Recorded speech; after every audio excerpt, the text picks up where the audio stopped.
제 입장에서는 우리 그래도 한 당의 그 대표를 맡았던 분이시기 때문에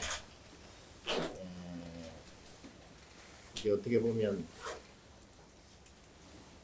이러한 모든 일에 있어서 가장 근접한 당사자일 수 있고 또 거기에서 크게 자유롭지는 못하다. 그 일부의 책임도 분명히 있을 것이고, 근데 이제 국민들께서 너무 불편하고 힘들어하시기 때문에 그 부분에 대해서는 1차적으로 그 책임자의 입장에 있었던 분들이 국민들에게 진짜 진심으로 참여를 좀 해야 되지 않을까 싶습니다.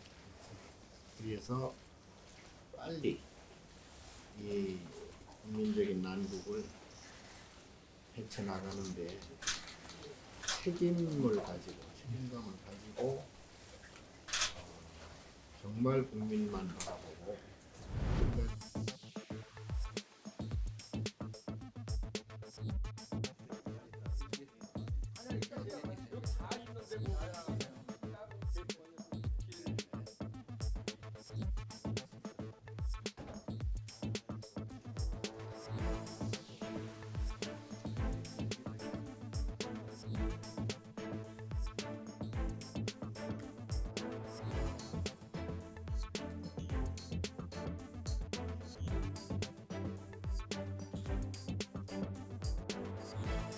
그 안에서 어떤 말씀 좀 해주세요.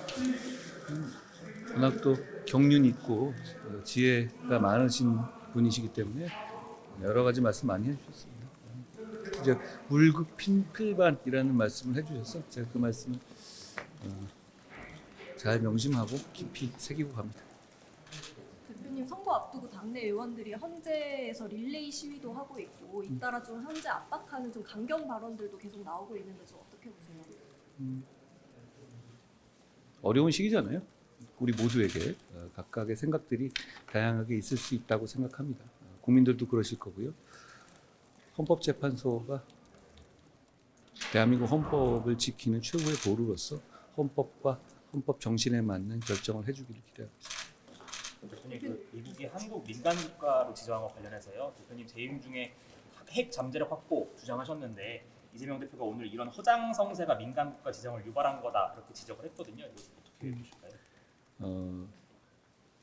특정한 나라가 어떤 대외 정책을 할 때 나라를 이렇게 분류하기도 합니다. 미국이 이제 그런 분류를 하는 건데요. 그 분류를 했다는 사실에 맞춰서 이 독립되고 주권 국가의 정치인이 뭐 거기에 대해서 일희일비하고 이런 건 맞지 않아요. 특히 그렇게 뭐 누가 잘했다, 못했다 이렇게 국내에서 얘기하는 것은 적절하지 않은 태도입니다. 다만 이 외교 정책을 하는 데 있어서 예측 가능성이라든가 나라의 어떤 책임성 그걸 좀 강화하고 그리고 외교를 통해서 그걸 사전에 알지 못한 부분들 이런 부분들을 보완하고 그 문제를 해결하기 위해서 다 같이 힘을 모을 때다라고 생각해요. 이재명 대표처럼 뭐 지금 와서 누구 책임이다 이렇게 할 문제는 전혀 아닌 것이고요. 말씀 나오시니까 제가 말씀드리면 저는 핵무장 자체를 하는 것에 대해서는 신중해야 된다고 생각해요.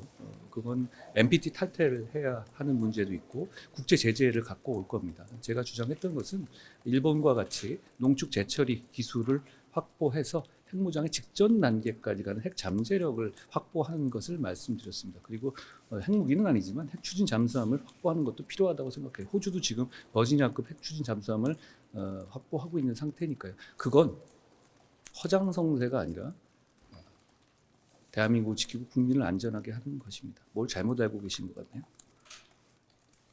야당이 통과시킨 상법 개정안 놓고도 지금 추상목 대행이 거부권 행사를 해야 할지 말아야 할지 두고 말이 많은데 이건 좀 대표님 어떻게 보실까요? 상법에 대해서는 저 예전에 당대표 때도 말씀을 드렸었죠. 주주의 이익을 보호하는 것은 당연한데 그거를 충실임을한 범위로 넣어서 했었을 때 여러 가지 체제의 문제가 생길 수 있다. 그렇기 때문에 자본시장법을 통해서 M&A라든가 이런 물적 분할이라든가 이런 문제가 되는 것을 더 강력하게 규제하는 거기서 형평성을 보여주는 제도 개선이 필요하다라고 말씀드린 바 있어요. 방법론의 문제 같습니다. 그러니까 다시 한번 말씀드리면 주주보호의 필요성은 당연히 인정되는 것이고 그건 저는 누구보다도 더 중요하게 생각합니다. 다만 그걸 상법상의 충실임으로 넣어서 지금까지는 법인에 대한 충실임을 넣어서 모든 법 체계가 유지되어 왔거든요. 혼란이 있을 수 있기 때문에 그것보다는 자본시장법에서 문제되는 것을 좀 더 강력하고 구체적이고 예측 가능성 있게 규제하는 것이 낫다라는 생각을 이미 밝힌 바가 있습니다. 지금도 같은 생각입니다. 전날 순보공소에 이어가지고 오늘은 전국에 불교를 찾게 되셨는데 혹시 그 배경이 있을까요? 우리 국민들 모두에게 불안하고 불안하고 힘든 때입니다. 이럴 때일수록 종교 지도자들의 통합과 화합 그리고 치유의 정신이 정말 필요할 거라고 생각해요. 그래서 그런 가르침들을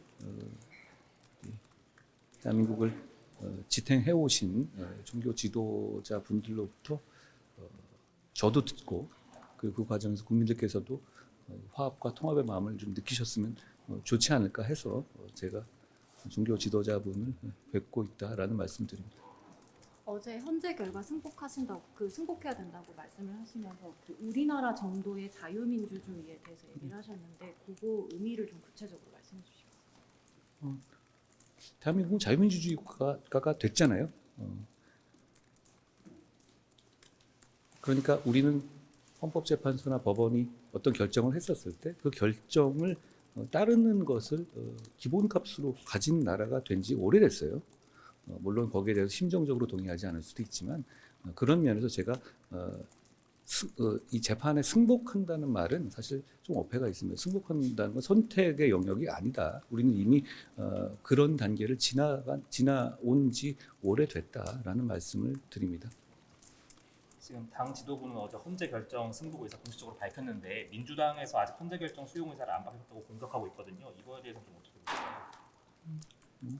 승복의 문제는 선택이 아니다라는 말씀을 드립니다. 권성동 원내대표가 그런 입장을 당의 공식 입장이라고 밝힌 것에 대해서는 역시 이 공당을 이끄는 원내대표로서 의미 있는 말씀을 하신 것이다라고 생각해요.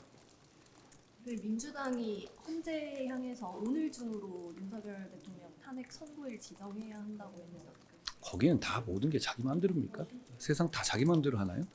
저는 그렇기 때문에 어제도 제가 민주당을 정말 위험한 정당이라고 말씀드렸는데요. 그렇게 아까 제가 기자님 말씀하신 것처럼 우리나라 정도 되는 자유민주주의라고 말씀드렸죠. 그분들은 우리나라 정도 되는 자유민주주의의 격에 맞지 않는 행동을 하시는 것 같아요. 여기까지 하겠습니다. 진행하겠습니다. 고맙습니다. 감사합니다. 고맙습니다.